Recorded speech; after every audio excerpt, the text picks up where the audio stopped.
ਵਾਹਿਗੁਰੂ ਜੀ ਕਾ ਖਾਲਸਾ ਵਾਹਿਗੁਰੂ ਜੀ ਕੀ ਫਤਿਹ। ਮੈਂ ਤੁਹਾਡੀ ਹੋਸਟ ਨੀਲਮ ਗੁਰਤ। ਮੈਂ ਟੀਵੀ 84 ਦੇ ਸਾਰੇ ਦਰਸ਼ਕਾਂ ਤੇ ਸ਼ਰੋਤਿਆਂ ਦਾ ਦਿਲੀ ਸਵਾਗਤ ਕਰਦੀ ਹਾਂ ਪ੍ਰੋਗਰਾਮ ਸੱਚੋ ਸੱਚ ਵਿੱਚ। ਜਿਹੜੇ ਇਸ ਪ੍ਰੋਗਰਾਮ ਨੂੰ ਦੇਸ਼ਾਂ ਵਿਦੇਸ਼ਾਂ ਵਿੱਚ ਬੈਠ ਕੇ ਦੇਖਦੇ ਸੁਣ ਰਹੇ ਨੇ, ਹੱਕ ਸੱਚ ਦੀ ਆਵਾਜ਼ ਨੂੰ ਬੁਲੰਦ ਕਰਨ ਵਾਲੇ doctor Amarjit Singh ji Washington DC ਤੋਂ ਅੱਜ ਸਾਡੇ ਨਾਲ ਸਕਾਈਪ ਰਾਹੀਂ ਜੁੜ ਚੁੱਕੇ ਹਨ। ਆਓ ਉਹਨਾਂ ਨਾਲ ਗੱਲਬਾਤ ਕਰਕੇ ਇਸ ਪ੍ਰੋਗਰਾਮ ਦੀ ਸ਼ੁਰੂਆਤ ਕਰਦੇ ਹਾਂ। ਜੀ ਡਾਕਟਰ ਸਾਹਿਬ, ਵਾਹਿਗੁਰੂ ਜੀ ਕਾ ਖਾਲਸਾ ਵਾਹਿਗੁਰੂ ਜੀ ਕੀ ਫਤਿਹ। ਜੀ ਡਾਕਟਰ ਸਾਹਿਬ, ਜੀ ਆਇਆਂ ਨੂੰ ਪ੍ਰੋਗਰਾਮ ਸੱਚੋ ਸੱਚ ਵਿੱਚ। ਬਹੁਤ ਮਿਹਰਬਾਨੀ ਜੀ। ਡਾਕਟਰ ਸਾਹਿਬ, ਡੇਟ ਹੈਗੀ ਹੈ 20 ਜੁਲਾਈ 2016, 5 ਸਾਵਣ ਨਾਨਕਸ਼ਾਹੀ ਸੰਮਤ 548 ਦਾ ਦਿਨ ਹੈ। ਤੇ ਡਾਕਟਰ ਸਾਹਿਬ, ਪ੍ਰੋਗਰਾਮ ਦੇ ਸ਼ੁਰੂ ਵਿੱਚ ਤੁਸੀਂ ਅੱਜ ਸਾਡੇ ਦਰਸ਼ਕਾਂ ਨਾਲ ਕਿਹੜੀਆਂ ਵਿਚਾਰ ਚਰਚਾਵਾਂ ਸਾਂਝੇ ਕਰਨ ਜਾ ਰਹੇ ਹੋ? ਸਭ ਤੋਂ ਪਹਿਲਾਂ ਜਿਵੇਂ ਤੁਸੀਂ ਕਿਹਾ ਸ਼ੁਰੂ ਦੇ ਵਿੱਚ ਹੀ ਕਿ ਅੱਜ ਅਸੀਂ ਸਕਾਈਪ ਰਾਹੀਂ ਆਪਣੇ ਦਰਸ਼ਕਾਂ ਨਾਲ ਸਰੋਤਿਆਂ ਨਾਲ ਜੁੜੇ ਜੀ।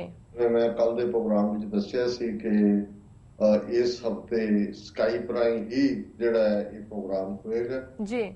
ਅਸੀਂ ਆਪਣੇ ਦਰਸ਼ਕਾਂ ਦੇ ਸ਼ੁਕਰਗੁਜ਼ਾਰ ਵੀ ਹਾਂ ਜਿਨ੍ਹਾਂ ਨੇ ਕੱਲ ਦੇ ਪ੍ਰੋਗਰਾਮ ਤੋਂ ਬਾਅਦ ਕੱਲ ਲੇਟ ਆਵਰਸ ਔਰ ਅੱਜ ਕਾਲਸ ਕਰਕੇ ਜਾਂ ਆਪਣੇ ਮੈਸੇजेस ਰਾਹੀਂ ਐਪਰੀਸ਼ੀਏਟ ਕੀਤਾ ਹੈ ਕਿ ਬੇਸ਼ੱਕ ਅਸੀਂ ਸੈਂਕੜਿਆਂ ਮੀਲ ਦੂਰ ਹੈ ਆਪਣੇ ਨਿਊਯਾਰਕ ਦੇ ਸਟੂਡੀਓ ਤੋਂ ਜੀ, ਅਸੀਂ ਇਹ ਕੋਸ਼ਿਸ਼ ਕੀਤੀ ਹੈ ਕਿ ਜਿਹੜੀ ਰੈਗੂਲਰਿਟੀ ਹੈ ਪ੍ਰੋਗਰਾਮ ਦੀ ਉਹ ਨਾ ਟੁੱਟੇ ਜੀ। ਇਸ ਦੇ ਨਾਲ ਹੀ ਬਹੁਤ ਸਾਰਿਆਂ ਨੇ ਭਾਈ ਨਰਿੰਦਰ ਸਿੰਘ ਹੋਰਾਂ ਨਾਲ ਹਮਦਰਦੀ ਦਾ ਇਜ਼ਹਾਰ ਕੀਤਾ ਹੈ ਔਰ ਜਿਸ ਕਿਸਮ ਦਾ ਕਾਲਾਂ ਦਾ ਸਿਲਸਿਲਾ ਸਾਰੇ ਪਾਸਿਓਂ ਹੈ, ਬਹੁਤ ਵੱਡੀ ਗਿਣਤੀ ਦੇ ਵਿੱਚ ਸਿੱਖ ਨੁਮਾਇੰਦੇ ਔਰ ਪੰਥ ਪ੍ਰਸਤ ਜਿਹੜੇ ਨੇ ਉਹ ਸੈਚਰਡੇ ਵਾਸ਼ਿੰਗਟਨ ਪਹੁੰਚਣਗੇ ਸੁਖਜਿੰਦਰ ਸਿੰਘ ਦੇ ਫਿਊਨਰਲ ਦੇ ਵਿੱਚ ਪਾਰਟਿਸਿਪੇਟ ਕਰਨ ਲਈ ਔਰ ਅੰਤਮ ਅਰਦਾਸ ਦੇ ਵਿੱਚ। ਤੋਂ ਅਸੀਂ ਸਭ ਦਾ ਸ਼ੁਕਰੀਆ ਅਦਾ ਕਰਦੇ।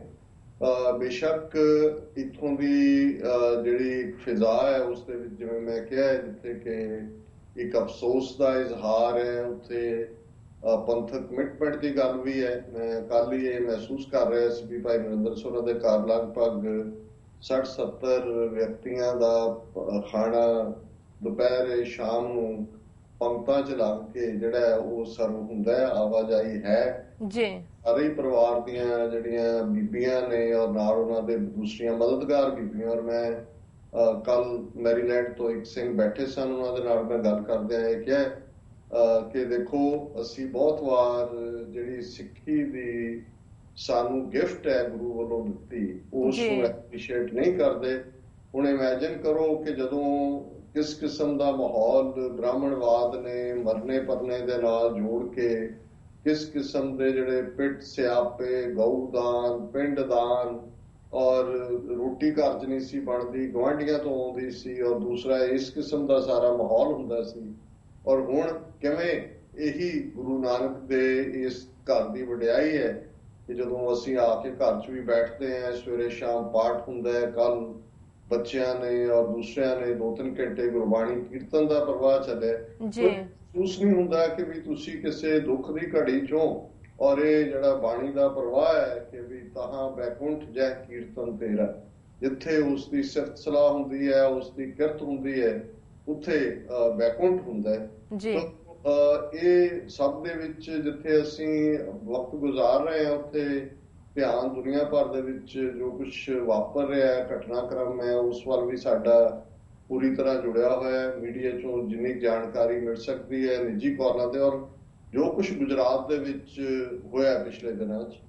ਔਰ ਇਹ ਅੱਜ ਦਾ ਮੈਂ ਟ੍ਰਿਬਿਊਨ ਦਾ ਐਡੀਟੋਰੀਅਲ ਵੀ ਦੇਖ ਰਿਹਾ ਸੀ, ਜਿਹਦੇ ਟ੍ਰਿਬਿਊਨ ਦੇ ਐਡੀਟੋਰੀਅਲ ਦੇ ਵਿੱਚ ਉਹਨਾਂ ਨੇ ਕਿਹਾ ਕਿ ਵੀ ਜਿਹੜਾ ਮਾਹੌਲ 2 ਸਾਲ ਤੋਂ ਬੀਜੇਪੀ ਦੀ ਸਰਕਾਰ ਨੇ ਖੁੱਲ੍ਹ ਦੇ ਕੇ ਹਿੰਦੂਤਵੀਆਂ ਨੂੰ ਸਿਰਜਿਆ ਸੀ ਜੀ, ਉਸ ਦਾ ਹੁਣ ਜਿਹੜਾ ਅਸੀਂ ਸਿੱਧਾ ਪ੍ਰਭਾਵ ਦੇਖ ਸਕਦੇ ਹਾਂ ਕਿ ਕਿਵੇਂ ਕੋਈ ਗਊ ਰਕਸ਼ਾ ਦੇ ਨਾਂ ਥੱਲੇ ਔਰ ਪੰਜਾਬ ਬਾਰੇ ਵੀ ਲਗਭਗ 2-3 ਸੀਰੀਜ਼ ਜਿਹੜੀਆਂ ਨੇ ਉਹ ਟ੍ਰਿਬਿਊਨ ਨੇ ਕੀਤੀਆਂ ਕਿ ਕਿਵੇਂ ਜਿਹੜੀ ਇਹ ਹਰਾਸਮੈਂਟ ਹੈ ਸਿਰਫ ਇਹ ਵਿਜੀਲਾਂਟੇ ਗਰੁੱਪ ਕੋਈ ਗਊ ਰਕਸ਼ਾ ਦਲ ਦੇ ਜੈਨੂਅਨ ਲੋਕਾਂ ਤੱਕ ਮਹਿਦੂਦ ਨਹੀਂ ਰਹੇ, ਕਿਵੇਂ ਜਿਹੜੇ ਪੰਜਾਬ ਦੇ ਵਿੱਚ 800-900 ਦੇ ਕਰੀਬ ਸਾਲ ਦੇ ਵਿੱਚ ਕੈਟਲ ਫੇਅਰ ਲੱਗਦੇ ਨੇ, ਪਸ਼ੂਆਂ ਦੇ ਮੇਲੇ ਲੱਗਦੇ ਨੇ ਜੀ, ਨੂੰ ਅੱਗੋਂ ਠੇਕੇ ਤੇ ਦਿੱਤਾ ਜਾਂਦਾ ਹੈ ਕਿ ਇੰਨੇ % 4% ਹਰ ਜਿਹੜਾ ਪਸ਼ੂ ਵਿਕਦਾ ਹੈ ਉਸ ਤੇ ਟੈਕਸ।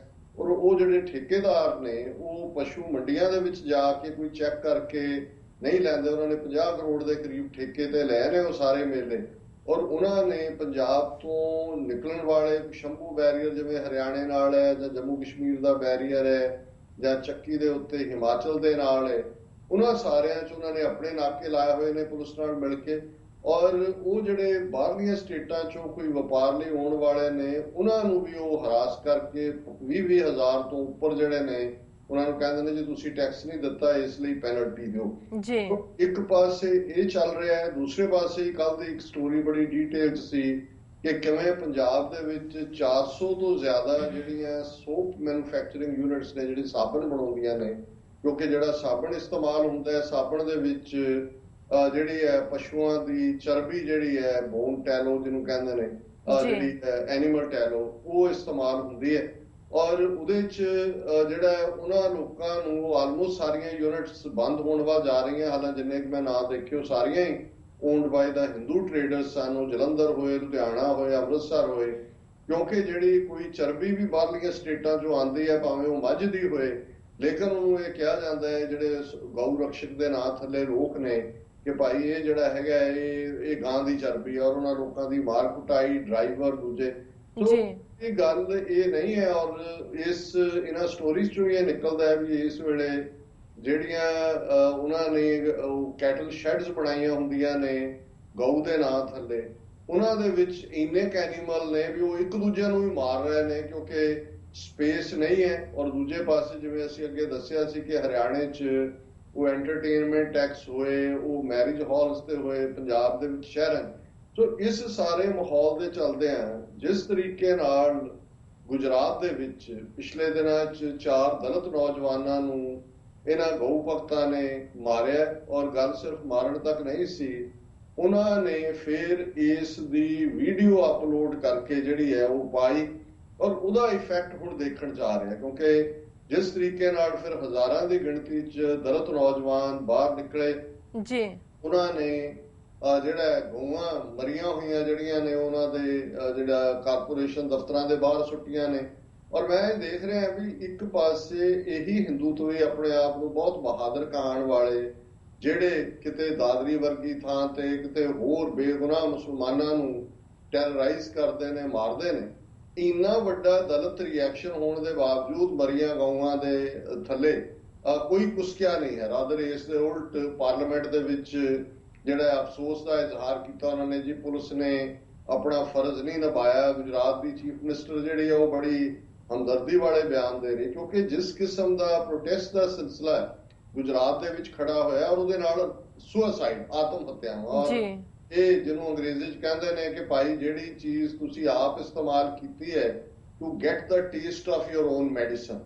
ਸਾਡੇ ਦਰਸ਼ਕਾਂ ਨੂੰ, ਸਰੋਤਿਆਂ ਨੂੰ ਯਾਦ ਹੋਏਗਾ ਕਿ ਜਦੋਂ VP ਸਿੰਘ ਦੇ ਵੇਲੇ ਖਾਸ ਤੌਰ ਤੇ ਜਿਹੜੀ ਮੰਡਲ ਕਮਿਸ਼ਨ ਰਿਪੋਰਟ ਆਈ ਜਿਹਦੇ 'ਚ ਕਿ OBC ਦੇ ਲਈ ਵੀ ਰਿਜ਼ਰਵੇਸ਼ਨ ਦਾ ਪ੍ਰੋਵੀਜ਼ਨ ਸੀ ਸ਼ਡਿਊਲ ਕਾਸਟ, ਸ਼ਡਿਊਲ ਟ੍ਰਾਈਬਸ ਤੋਂ ਇਲਾਵਾ, ਤੇ ਫਿਰ ਇਹਨਾਂ ਹਿੰਦੂ ਤਵੀਆਂ ਨੇ ਬਹੁਤ ਵੱਡੀ ਐਜੀਟੇਸ਼ਨ ਜਿਹਦੇ 'ਚ ਕਿ ਯੂਨੀਵਰਸਿਟੀਆਂ ਦੇ ਸਟੂਡੈਂਟਸ ਔਰ ਅਖਿਲ ਭਾਰਤੀ ਵਿਦਿਆਰਥੀ ਪਰਿਸ਼ਦ ਔਰ RSS ਸਿੱਧੇ ਤੌਰ ਤੇ ਇਨਵੋਲਵ ਸੀ। ਇਹਨਾਂ ਨੇ ਵਿਦਿਆਰਥੀ ਸੁਸਾਈਡਸ ਦੀ ਜਿਹੜੀ ਹੈ ਗੱਲ ਸ਼ੁਰੂ ਕਰਵਾ ਦਿੱਤੀ ਸੀ। ਕੁਝ ਸੁਸਾਈਡ ਹੋਏ, ਕੁਝ ਐਸਾ ਵੀ ਹੋਇਆ ਜਿਵੇਂ ਦਿੱਲੀ ਯੂਨੀਵਰਸਿਟੀ 'ਚ ਇੱਕ ਸਿੱਖ ਸਟੂਡੈਂਟ ਨੂੰ ਜ਼ਬਰਦਸਤੀ ਉਸ ਦੇ ਉੱਤੇ ਤੇਲ ਸੁੱਟ ਕੇ ਅੱਗ ਲਾਉਣ ਦੀ ਕੋਸ਼ਿਸ਼ ਕੀਤੀ ਗਈ, ਇਹ ਦੱਸਣ ਦੇ ਲਈ ਕਿ ਜੀ ਸਿੱਖ ਵੀ ਬੜਾ ਦੁਖੀ ਹੈ ਔਰ ਸਿੱਖ ਦੁਖੀ ਨੇ ਕਿ OBC ਦੀ ਕਿਉਂ ਜਿਹੜੀ ਹੈ ਰਿਜ਼ਰਵੇਸ਼ਨ ਹੋਈ। ਸੋ ਅਸੀਂ ਸਮਝਦੇ ਹਾਂ ਵੀ ਜਿਹੜਾ ਇਹਨਾਂ ਨੇ ਇਸ ਕਿਸਮ ਦੇ ਆਤਮਘਾਤਾਂ ਦਾ ਸਿਲਸਿਲਾ ਇੱਕ ਵੈਪਨ ਦੇ ਤੌਰ ਤੇ ਖੁਦ ਇਸਤੇਮਾਲ ਕੀਤਾ। ਅੱਜ ਜਦੋਂ ਗੁਜਰਾਤ ਦੇ ਵਿੱਚ ਜਿਹੜੇ ਸਫ਼ਰ ਕਰ ਰਹੇ ਦਲਿਤ ਨੇ ਔਰ ਜਿਨ੍ਹਾਂ ਨੂੰ ਨਜ਼ਰ ਆ ਰਿਹਾ, ਕਿਉਂਕਿ ਗੱਲ ਸਿਰਫ ਇਹ ਨਹੀਂ ਹੈ ਕਿ ਇੱਕ ਪਾਸੇ ਗਊ ਮਾਤਾ ਦੇ ਨਾਂ ਥੱਲੇ ਤੁਸੀਂ ਕਾਨੂੰਨ ਬਣਾ ਦਿਓ, ਲੋਕਾਂ ਨੂੰ ਹਰਾਸ ਕਰੋ, ਉਹਦੇ 'ਚ ਗੁਜਰਾਤ ਵਾਲਿਆਂ ਨੇ, ਦਲਿਤ ਆਰਗੇਨਾਈਜੇਸ਼ਨਾਂ ਨੇ ਕਿਹਾ ਕਿ ਜੀ ਸਾਨੂੰ ਤਾਂ ਜਿਹਨੂੰ ਤੁਹਾਡੀ ਵਰਣ ਆਸ਼ਰਮ ਨੇ ਕੰਮ ਦਿੱਤਾ ਅਸੀਂ ਤਾਂ ਮਿਲੇਨੀਅਮਸ ਤੋਂ, ਹਜ਼ਾਰਾਂ ਸਾਲਾਂ ਤੋਂ ਉਹੀ ਕਰ ਰਹੇ ਜੀ। ਸਾਨੂੰ ਪਸ਼ੂਆਂ ਦੇ ਹਵਾਲੇ ਕੀਤਾ ਕਿ ਭਾਈ ਇਹਨਾਂ ਦੀ ਸਕਿਨ ਲਾ ਕੇ ਅਸੀਂ ਤੁਹਾਡੀਆਂ ਜੁੱਤੀਆਂ ਬਣਾਉਣੀਆਂ ਨੇ। ਔਰ ਉਹਨਾਂ ਨੇ ਕਿਹਾ, ਮੈਂ ਅੱਜ ਇੱਕ ਰੇਡੀਓ ਪ੍ਰੋਗਰਾਮ ਕੋਟ ਕਰ ਰਿਹਾ ਸੀ ਵੀ ਜਦੋਂ ਭਗਤ ਰਵਿਦਾਸ ਜੀ ਕਹਿੰਦੇ ਨੇ ਕਿ ਇਹ ਪੰਡਿਆ ਮੋਕੋ ਢੀਡ ਕਹਿਤ ਹੈ। ਹੁਣ ਕਿਉਂਕਿ ਪੰਡਤਵਾਦ ਨੇ, ਬ੍ਰਾਹਮਣਵਾਦ ਨੇ ਹਿੰਦੂਤਵਾ ਨਹੀਂ ਵਰਣ ਆਸ਼ਰਮ ਬਣਾਇਆ, ਜਾਤ-ਪਾਤ ਬਣਾਈ, ਉਹਨਾਂ ਨੂੰ ਕੰਮ ਹੀ ਇਹ ਦਿੱਤਾ। ਉਹਨਾਂ ਨੇ ਕਿਹਾ ਜੀ ਜਿਹੜਾ ਕੰਮ ਤੁਹਾਡੇ ਕਹਿਣ ਮੁਤਾਬਕ ਅਸੀਂ ਹਜ਼ਾਰਾਂ ਸਾਲਾਂ ਤੋਂ ਕਰ ਰਹੇ ਹਾਂ, ਅੱਜ ਤੁਸੀਂ ਸਾਡਾ ਉਹ ਕੰਮ ਵੀ ਖੋਹ ਰਹੇ ਹੋ। ਹੁਣ ਜਦੋਂ ਅਸੀਂ ਬੇਰੁਜ਼ਗਾਰੀ ਦੀ ਗੱਲ ਕਰਦੇ ਹਾਂ ਕਿ ਕਿਸ ਕਦਰ ਜੇ ਪੰਜਾਬ ਦੇ ਹਵਾਲੇ ਨਾਲ ਜਿਹੜੀ ਸੋਪ ਇੰਡਸਟਰੀ ਆ ਉਹ ਇਫੈਕਟਡ ਹੋਈ ਹੈ, ਕੈਟਲ ਮੇਲੇ ਔਰ ਪਿੰਡੂ ਇਕੋਨਮੀ ਦੇ ਵਿੱਚ ਹੋਰ ਤਾਂ ਇਹਨਾਂ ਨੇ ਕੁਝ ਰਹਿਣ ਨਹੀਂ ਦਿੱਤਾ ਹੈ। ਪਹਿਲਾਂ ਹੀ ਜੋ ਹਾਲ ਕਿਸਾਨਾਂ ਦਾ ਹੈ, ਜਿਨ੍ਹਾਂ ਦੇ ਕੋਲ ਕੁਝ ਨਹੀਂ ਹੈ, ਉਹਨਾਂ ਦੇ ਕਰਜ਼ਾਈ ਹੋਏ ਨੇ ਜੀ। ਦੂਸਰਾ ਪਾਰਟ ਜਿਹੜਾ ਡਾਇਰੈਕਟ ਖੇਤੀਬਾੜੀ ਤੋਂ ਬਾਅਦ ਜਿਹਦੇ ਰਾਹੀਂ ਕਿਸਾਨ ਆਪਣੀ ਰੋਟੀ ਰੋਜ਼ੀ ਚਲਾਉਂਦਾ ਰਿਹਾ ਸਦੀਆਂ ਤੋਂ, ਉਹ ਇਹੀ ਹੈ ਕਿ ਭਾਈ ਤੁਸੀਂ ਜੇ ਬੌਲਦ ਹੈ, ਗਾਂ ਹੈ, ਮੱਝ ਹੈ, ਉਸ ਦੀ ਤੁਸੀਂ ਸਾਂਭ ਸੰਭਾਲ ਕਰਦੇ ਹੋ, ਉਸ ਨੂੰ ਜਿਹੜਾ ਅਲਟੀਮੇਟਲੀ ਵੇਚਦੇ ਹੋ। ਮੇਲੇ, ਪਸ਼ੂ ਮੇਲੇ ਇਸ ਲਈ ਜਿਹੜਾ ਸਦੀਆਂ ਤੋਂ ਲੱਗਦੇ ਨੇ ਕਿਉਂਕਿ ਉਹਨਾਂ ਦੇ ਵਿੱਚ ਤੁਹਾਨੂੰ ਆਪਣੀ ਮਿਹਨਤ ਜੋ ਤੁਸੀਂ ਉਹਨਾਂ ਜਾਨਵਰਾਂ ਦੀ ਸੇਵਾ ਸੰਭਾਲ ਕਰਕੇ ਪਾਲੇ ਹੋਏ ਨੇ ਉਹਦਾ ਤੁਹਾਨੂੰ ਮੁੱਲ ਮਿਲਦਾ ਹੈ। ਵਪਾਰੀ ਦੂਰੋਂ ਦੂਰੋਂ ਆਉਂਦੇ ਨੇ, ਤਾਂ ਉਸ ਪਾਰਟ ਨੂੰ ਵੀ ਇਫੈਕਟ ਕੀਤਾ। ਔਰ ਇਹ ਜਿਹੜਾ ਗੁਜਰਾਤ ਦਾ ਦਲਿਤ ਫੈਕਟਰ ਹੈ, ਹੁਣ ਜੇ ਅਸੀਂ ਕੁੱਲ ਮਿਲਾ ਕੇ ਦੇਖੀਏ ਵੀ ਜ਼ਹਿਨੀਅਤ ਕੀ ਹੈ, ਇੱਕ ਪਾਸੇ ਤਾਂ ਜਦੋਂ ਇਹਨਾਂ ਨੇ ਜ਼ਰੂਰ ਇਹ ਸ਼ੁਰੂ ਕੀਤਾ ਗਾਂ ਮਾਤਾ ਦਾ, ਉਹਨਾਂ ਨੂੰ ਲੱਗਦਾ ਸੀ ਕਿ ਵੀ ਅਸੀਂ ਸਿਰਫ ਇਹਦੇ ਨਾਲ ਮੁਸਲਮਾਨਾਂ ਨੂੰ ਆਈਸੋਲੇਟ ਕਰਾਂਗੇ। 170 ਮਿਲੀਅਨ ਮੁਸਲਮਾਨ ਜਿਹੜੇ ਨੇ ਉਹਨਾਂ ਨੂੰ ਅਸੀਂ ਟਾਰਗੇਟ ਕਰਕੇ ਜੀ ਅਸੀਂ ਗਊ ਰਕਸ਼ਕ ਹੈ ਤੇ ਗਊ ਪਕਸ਼ਕ ਨੇ ਔਰ ਇਸ ਨੂੰ ਅਸੀਂ ਇਸਤੇਮਾਲ ਕਰਾਂਗੇ। ਪਰ ਸ਼ਾਇਦ ਉਦੋਂ ਇਹਨਾਂ ਨੇ ਦਲਿਤ ਫੈਕਟਰ ਕੈਲਕੂਲੇਟ ਨਹੀਂ ਕੀਤਾ ਕਿ ਕਿਵੇਂ ਦਲਿਤ ਫੈਕਟਰ ਜਿਹੜਾ ਇਸ ਦੇ ਨਾਲ ਪ੍ਰਭਾਵਿਤ ਹੁੰਦਾ ਔਰ ਉਹ ਖਲੋਤੇ ਨੇ।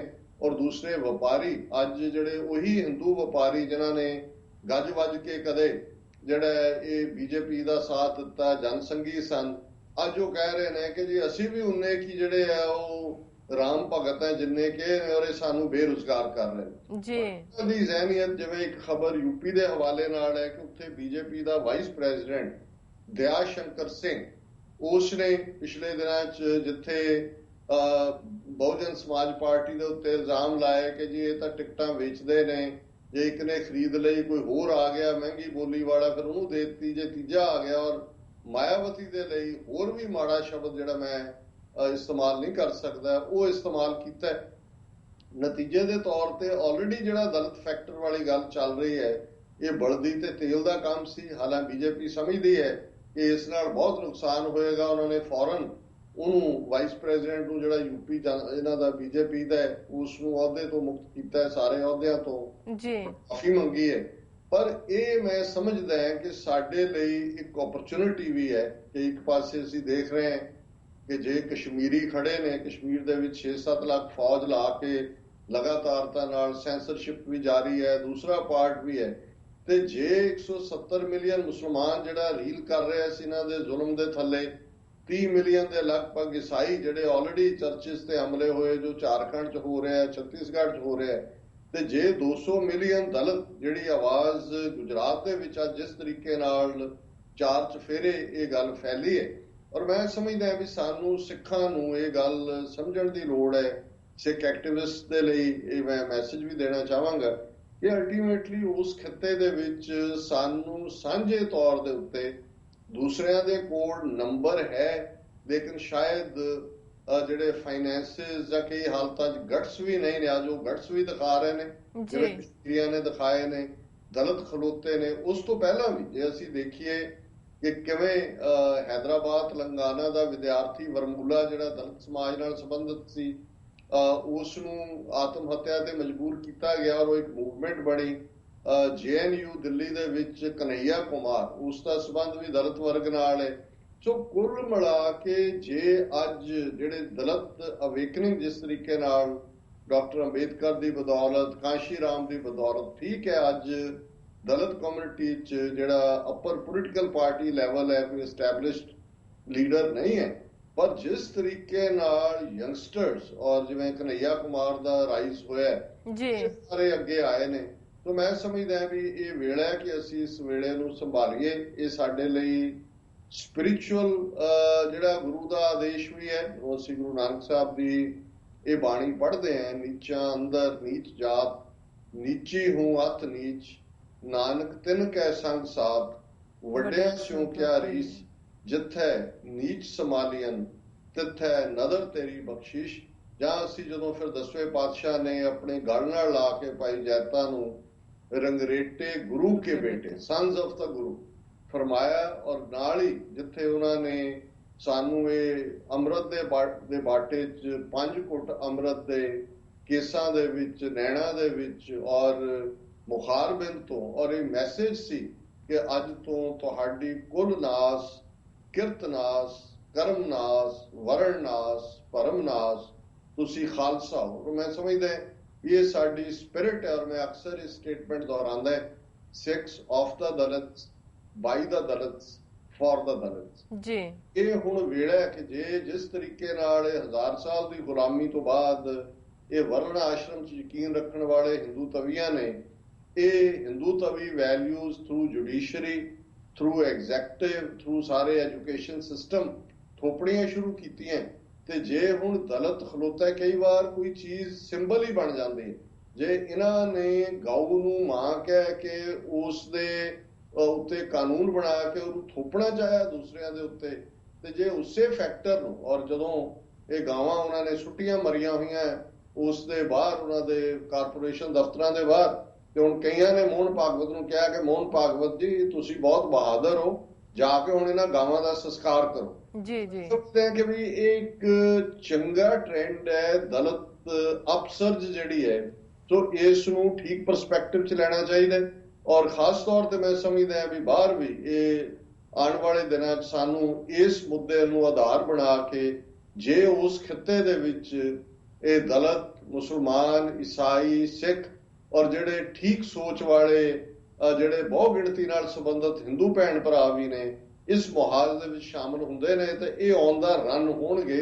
ਇਸ ਵੇਲੇ ਖੁੱਲ ਕੇ ਗੁੰਡਾਗਰਦੀ ਹੋ ਰਹੀ ਹੈ, ਖੁੱਲ ਕੇ ਇਹ ਜਿਹੜੇ ਸਟਰੀਟ ਗੁੰਡਾਸ ਬਣੇ ਹੋਏ ਨੇ ਕਾਊ ਵਿਜੀਲਾਂਟੇ ਦੇ ਨਾਂ ਥੱਲੇ ਕੋਈ ਹੋਰ। ਸੋ ਮੇਰਾ ਖਿਆਲ ਹੈ ਵੀ ਜੇ ਇਹ ਇੱਕ ਕੰਬੀਨੇਸ਼ਨ ਸਾਹਮਣੇ ਆ ਜਾਂਦਾ ਤੇ ਇਹਨਾਂ ਦੀ ਹੋਸ਼ ਟਿਕਾਣੇ ਆ ਜਾਏਗੀ। ਇਸ ਬਾਰੇ ਕੋਈ ਭੁਲੇਖਾ ਨਹੀਂ ਹੈ ਜੀ। ਡਾਕਟਰ ਸਾਹਿਬ ਬਿਲਕੁਲ ਤੁਹਾਡਾ ਬਹੁਤ ਬਹੁਤ ਸ਼ੁਕਰੀਆ, ਤੁਸੀਂ ਇਹ ਮੁੱਦਾ ਸਾਡੇ ਦਰਸ਼ਕਾਂ ਨਾਲ ਸਾਂਝਾ ਕੀਤਾ। ਇਸ ਨਾਲ ਲੈਣੇ ਬ੍ਰੇਕ। ਵਿਊਅਰਸ, ਵਿਚਾਰਾਂ ਦਾ ਸਿਲਸਿਲਾ ਇਸ ਤਰ੍ਹਾਂ ਚੱਲਦਾ ਰਹੇਗਾ। ਮਿਲਦੇ ਹਾਂ ਛੋਟੇ ਜਿਹੇ ਬ੍ਰੇਕ ਤੋਂ ਬਾਅਦ।